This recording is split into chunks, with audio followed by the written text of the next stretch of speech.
Have you ever grown lavender? You know how bees love this aromatic plant. And this queen bee is no exception. The Bless the Bees cocktail is a nod to the symbiotic relationship between bees, lavender, and all things summer.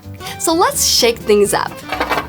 Start with 2 ounces of vodka, then a half an ounce of elderflower liqueur, and a half an ounce of lavender syrup, then 2 ounces of grapefruit juice, then a half an ounce of lemon juice, and 1 egg white. Add some ice and we're gonna shake it until it's chilled. Strain it and do a dry shake.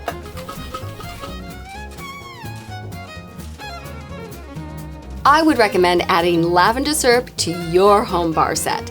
The versatile flavor balances well with so many ingredients, and this Bless the Bees cocktail is queen bee approved.